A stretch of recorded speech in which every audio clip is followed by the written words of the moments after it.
Oi, tudo bom, pessoal? Nós estamos aqui hoje para trazer mais informações da Bíblia para vocês e um conhecimento muito interessante hoje que a gente vai estar falando sobre pecado, né?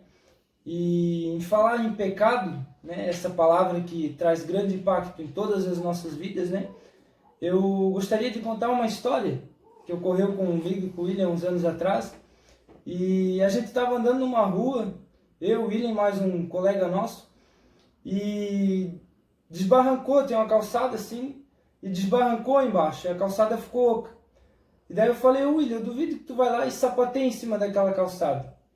E ele, sem eu imaginar, né, eu falei na brincadeira, e ele foi lá mesmo, ousado, e foi lá e botou o pé na calçada lá, e quando ele foi sapatear lá em cima, rompeu, e ele acabou caindo lá para baixo, né, William? Foi verdade, sei. Eu sou o pastor Brito, esse aqui é o Luiz Henrique Chaves. Sou o William. e nós somos a Religário. Amém? Bom, para vocês, né, que sejam bem-vindos ao nosso canal de novo aí, a gente vai falar hoje sobre pecado. É uma palavra pesada, né? A sociedade moderna, o politicamente correto, não aceita mais esse termo pecado.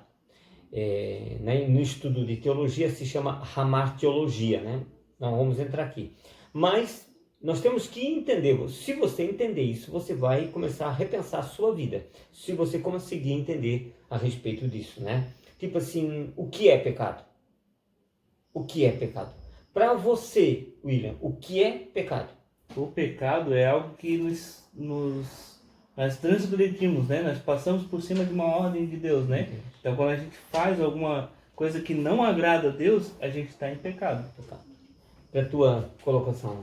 Para mim, o pecado é a gente optar por fazer aquilo que a gente sabe que é errado, né? Ou seja, a gente já sabe proferir, não digo proferir, a gente já sabe discernir o que é certo e o errado. E a gente vai lá e toma a decisão de fazer aquilo que a gente sabe que é errado, às vezes para a gente alcançar um objetivo, sei lá, né? Mas esse aí, olha só, a Bíblia diz que o pecado é transgressão da lei, está lá em 1 João 3 e 4, é transgressão da lei, pecado. Então é transgredir o mandamento de Deus, e o pecado leva à morte, né? Então, nós não vamos entrar em muita teologia, porque você tem que entender a coisa bem simples, né? Então, a definição mesmo é estado mal da alma. O homem numa situação bem complicada, né? E outras definições nós podemos ver, né? Tipo assim, qualquer coisa na criatura humana que contraria a santidade do Criador. Qualquer coisa do caráter do homem, né? Que contraria o caráter santo do Criador. Teologicamente, errar o alvo. Deus disse para Adão: não coma. Se você não comer, você vai ver bem, vai ser tudo legal. No paraíso, Adão errou o alvo. Foi lá e comeu. Isso é errar o alvo, né? Então, Pastor, isso quer dizer então que a origem do pecado foi no paraíso ou foi em outro lugar? desculpe, não. A origem do pecado não foi em Adão. A origem do pecado veio antes de Adão. Adão só tomou a atitude de comer o fruto. No ser humano, aqui no mundo, nosso sistema, ele entrou através de Adão.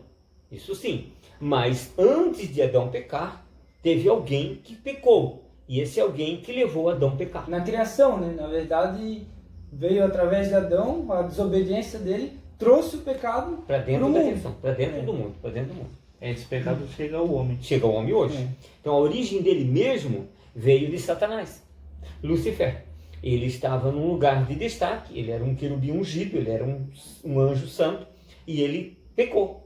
Lá começou a origem do pecado. Lá em Ezequiel 28:15 diz assim: olha, perfeito eras nos teus caminhos, desde o dia em que foste criado, até que se achou iniquidade ou maldade no teu coração. Ali começou a complicação do pecado. No egoísmo, na arrogância, ele queria ser acima de Deus e acabou perdendo até o posto que ele tinha.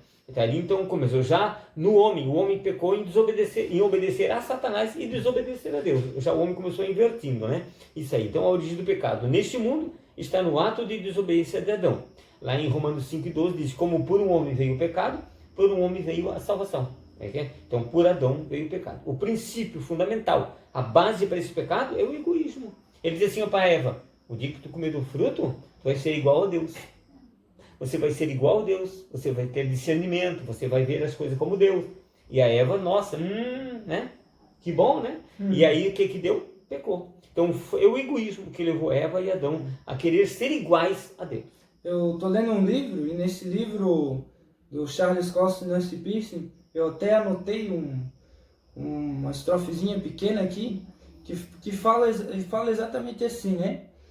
Se Satanás é o originador da grande mentira, de que temos a capacidade, como Deus, de criar nosso próprio padrão de certo e errado, é uma mentira tantas vezes repetidas que se tornou a sabedoria aceita por nossa cultura. Né, pastor? Então, é verdade. De tanto homem repetir, não, você pode. Você É não normal, precisa. né? É normal. Isso é normal, né? A sociedade não aceita o termo pecado. Para eles, é uma falha, um erro, um deslize, falha de caráter, é isso. Não. Mas lá no fundo é pecado. E o pior é que eles não entendem o impacto desse pecado na vida deles. Eles acham que ele pode passar uma borracha fácil assim, eu faço um bem para faço uma coisinha, dou um sacolãozinho, ajudo alguém, faço uma bolsa. E ele acha que passou a borracha e que está tudo certo. E não é bem assim. Não né? é bem assim. O pecado em si, ele vai trazer para o homem várias consequências. A consequência mais letal, mais fatal, é a consequência da morte. E essa morte não é a morte física que a gente vive, a morte da vida aqui, mas sim a morte espiritual, uma separação que o homem vai ter de Deus pela eternidade. Sendo assim, o homem em si vai sofrer diversas coisas. Vai sofrer, por exemplo, o julgamento tanto terreno, o julgamento de outras pessoas, porque sabem que está fazendo errado, né? Você, por exemplo, vive uma vida de boa conduta, você vive certinho, você olha uma pessoa fazendo algo errado, você acha estranho, né? Então, né, existe um julgamento pessoal aqui, mas também existe um julgamento que vai vir da parte de Deus. É verdade. Perfeito. E vai ter a culpa, né? Que quem não carrega a culpa do pecado consigo, né? Tipo, eu fiz isso de errado, eu fiz alguma coisa contra alguém. Eu fui lá e, por exemplo, naquela questão da ponte ali, da calçada, o meu orgulho passou por cima de mim. E hoje, olhando isso de um outro ângulo, eu vejo que quando o Luiz me falou, o meu orgulho falou mais alto. Eu disse, eu vou, eu consigo, eu posso ir. E aparentemente os primeiros passos que eu dei eram firmes. Então eu pensei, olha, eu posso até brincar aqui em cima. É uma calçada de concreto, Isso é o homem. firmado aqui. Isso é o homem no pecado. O homem, e aí depois quando eu caí eu fiquei pensando, meu Deus, eu poderia ter morrido, né? Eu poderia não estar mais aqui. E por consequência do pecado. É como se o orgulho fosse uma plataforma que cegasse o homem de ver a sua condição no pecado, né? Então, quando se fala, falando do William aqui, sobre, vê que corroeu o barro por baixo da calçada, né? E essa é a atuação do pecado, ela corrói a vida do homem. O homem perde família, perde esposa, perde filhos, perde emprego, até perde por causa do orgulho, do pecado. Aí ele, aparentemente está tudo bem. A gente ouve muitas histórias, os filhos dizem, não, todo mundo pensava que nós éramos uma família perfeita, mas lá em casa era um inferno. Por quê? Porque estava cavado por baixo, mas todo mundo pensava que tinha uma calçada bonita por cima. E estava realmente corroído pelo pecado. É uma casca, né? A Uma pessoa casca. forma uma casca ao redor de si. Não, eu sou assim, eu sou certinho, eu consegui tudo através de luta e tudo. Mas às vezes você vai ver a pessoa conseguir de uma forma ilegal. Você vai ver de uma outra forma, a pessoa sofreu de uma outra forma através do seu pecado. Um orgulho que foi edificado com que os pais passaram para eles de uma cultura, como diz aqui, tantas vezes repetida, uma mentira, que as pessoas acham, não, é aquilo porque o meu pai falou, ele viveu assim, meus avós e tal.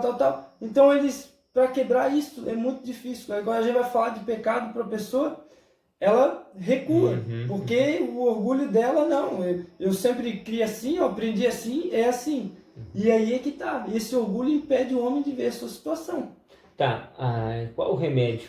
O que o homem pode fazer para sair do pecado? Só existe um remédio, gente. O remédio é a luz que veio ao mundo. Só tem esse remédio. Essa luz, ela tem que nos incomodar no nosso pecado.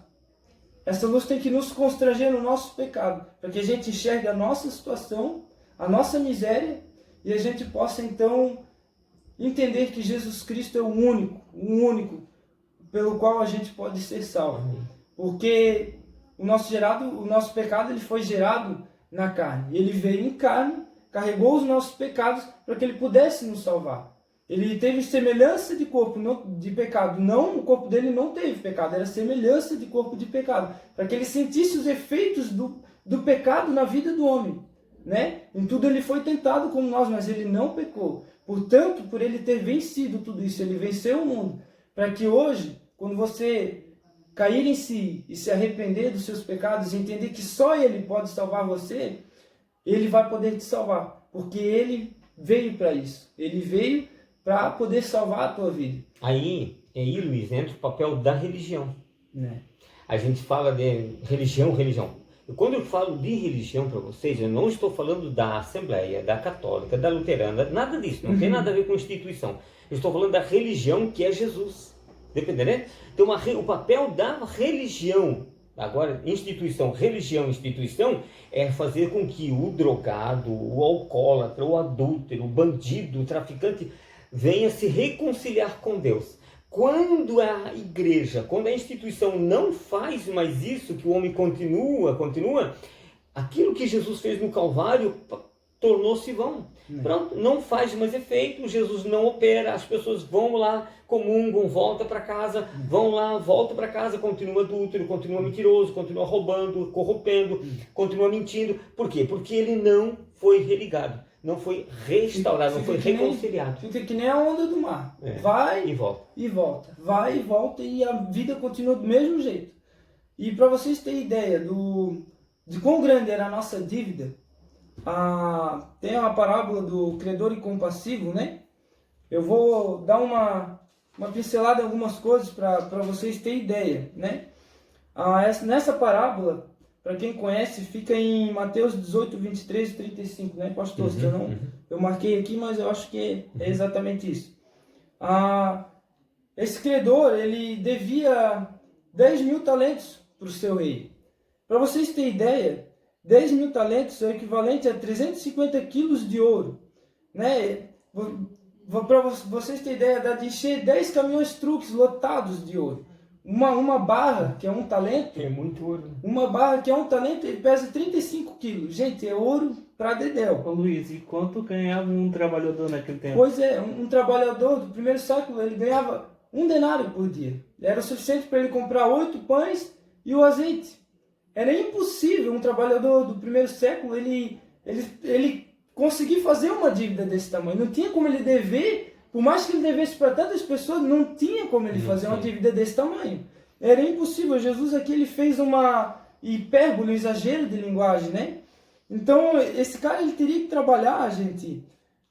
Eu até marquei 150 aqui. mil anos. 150 mil anos ininterruptamente, sem parar, para poder pagar uma dívida dessa. Ou seja, impossível, gente, é impossível. Só para vocês terem ideia, todos os impostos de Galileia, Judeia, Pérea e Samaria eram 800 talentos por ano. Isso, gente, Jesus ele traz essa parábola exageradamente assim, para vocês entenderem que isso é a nossa dívida. Isso é o que o pecado fez com a gente. Nós não há nada que você, meu amigo, minha amiga que está assistindo, não há nada que você possa fazer na sua vida, nada, que possa tirar você da condição do pecado. Você pode ser a melhor pessoa da sua vizinhança. Você pode dar os melhores sacolões, ajudar a pessoa aqui e lá, ser uma pessoa que está sempre ajudando, isso e aquilo. Mas se você não entender que Jesus Cristo é o único, o sangue dele é o único, que pode lavar você dos seus pecados, perdoar você, trazer você para uma novidade de vida, tirar você da morte para a vida, por mais que a sua vida pareça que está indo de vento em popa, lá no final, você vai perceber que isso é orgulho, que essa casca vai quebrar e você vai ruir para baixo, como aconteceu na situação da calçada. Então, se você não compreender que Jesus é o único, que ele não é uma calçada, ele é uma ponte firme, da qual a gente pode se ancorar nessa esperança. Ele é uma ponte firme que nos leva ao Pai. Ele é o caminho, a verdade e a vida. Quando a gente entra nos caminhos de Jesus, a gente recebe na nossa vida, a gente vai começando a conhecer a verdade. E essa verdade é que nem se fosse uma cebola, vai saindo casca por casca, até não restar mais nada da gente. O que vai restar vai ser a graça dele na nossa vida. Amém. A Bíblia é bem clara, né, para nós encerrarmos, que o salário do pecado é a morte. É a morte. Mas, olha só, o homem trabalha a vida toda, que recebe como salário a morte. A morte. Um patrão é cruel. E ele disse, ao contrário, mas o dom gratuito, de graça, o dom gratuito de Deus é a vida eterna. Mas o ser humano, ele está cego por causa do pecado, de repente você nunca parou para pensar nisso. Você está trabalhando a vida toda e você vai ceifar a morte e vai para longe de Deus. Se você parar e ouvir Jesus e receber Jesus, e que Jesus entra no seu coração e transforma a sua vida como fez conosco, você recebe a vida eterna. Com Ele, você nunca mais vai perecer. Você mesmo que tome morto aqui, a tua alma tem a garantia da vida eterna. Amém? Que essa palavra fique bem gravada, né? Que ela fique bem calada no seu coração, na sua mente, que ela perturbe você, que ela incomode você, para que você venha parar. Não, peraí, eu tenho que ligar para o Luiz, eu tenho que ligar para o William, eu vou entrar em contato com esses caras aí, porque eu preciso ouvir mais um pouco disso aí. Até porque nós passamos por isso. A gente teve um dia lá, né, William? Sim. Largado no mundo, a gente não vinha falar de Jesus pra gente e a gente era o coração duro. A gente passou por situações que a gente percebeu que não tinha condição. Então Jesus derramou a graça, a gente foi liberto por ele, a gente... E uma coisa gente, o tempo oportuno é agora. A palavra de Deus diz, socorri-te em tempo aceitável no dia da salvação. O dia da salvação lá quando Jesus morreu por nossos pecados, lá na cruz. E a palavra também diz, eis aqui agora, o dia aceitável, né? E o dia da sua salvação. Amém. É agora, é o tempo oportuno para você agora. Você pode, aí onde você está, se você conhece alguém da igreja, um pastor, um amigo, liga para ele e fala, eu quero conhecer esse Jesus, eu quero esse Jesus na minha vida. Eu garanto para você, eu garanto, por mais que a sua vida não se torne um mar de flores, que não é isso que a gente está oferecendo aqui, por mais que seja mais espinhoso ainda, lá no final você vai ter uma eternidade de uma alegria, que o nosso corpo, aqui esse nosso corpo já morto no pecado, esse nosso corpo ele não poderia suportar. Tanto que a gente vai ganhar um corpo semelhante ao de Cristo, para poder suportar tanta alegria, tanto gozo na presença de Deus. Amém. É isso que a gente está passando para vocês, tá bom? Amém. Um abraço, fiquem com Deus, que essa mensagem venha realmente ferver na cabeça de vocês. Um abração do Rei Ligado para vocês. Boa noite. Eu só queria finalizar dizendo para a nossa audiência que às vezes você está nos assistindo aqui e você está com um problema com pornografia, você está com um problema com drogas, você está com um problema com várias coisas, né? A mente humana é um leque gigantesco, né? Então você sabe que em algum momento você desagradou a Deus, porque a nossa condição, até mesmo quando nós nascemos com a semente de Adão, né? A gente nasce com esse peso nas nossas costas, né? Pro pecado. Então a gente tem carrega o pecado consigo, com a gente, né? E como é que a gente consegue se livrar desse peso? Jesus disse, tomai o meu fardo, que ele é leve, né? Amém. Então, hoje você tem essa oportunidade de receber esse Jesus, né? E de viver uma vida livre e boa e satisfeita, né? E ser satisfeito com isso, né? Amém. A dívida que Jesus pagou em nosso lugar, como o Luiz explicou muito bem aqui, é uma dívida que a gente não tinha como pagar. Então hoje você tem a oportunidade de ter essa dívida paga. Amém. A gente corre tanto atrás de dinheiro para pagar as nossas dívidas, e essa dívida que é a maior das dívidas que nós temos, ela vem de graça. Ganhamos de graça. Vamos fazer uma oração, então, antes de dar o nosso boa noite total, e pedindo que Deus ilumine a sua mente. Senhor nosso Deus, nós pedimos agora em nome de Jesus, ilumina a mente dos nossos ouvintes, para que eles venham entender essa palavra, guardar no coração e tomar uma atitude, agir positivamente na tua direção para te conhecer, Pai. Ilumina e derrama graça sobre eles, para que venham ser convencidos pelo Espírito Santo, Pai. Em nome do Senhor Jesus. Amém. Nos despedimos aqui então com um abraço fraternal do William, do Luiz e meu. Em nome de Jesus, Deus abençoe vocês na graça do Senhor. Não se esqueça, você que assistiu esse vídeo até o final, curta, deixe seu like, compartilhe, se inscreva no canal. Você vai estar nos ajudando e ajudando que essa palavra chegue a outras pessoas e que essas pessoas sejam alcançadas por Jesus Cristo. Amém.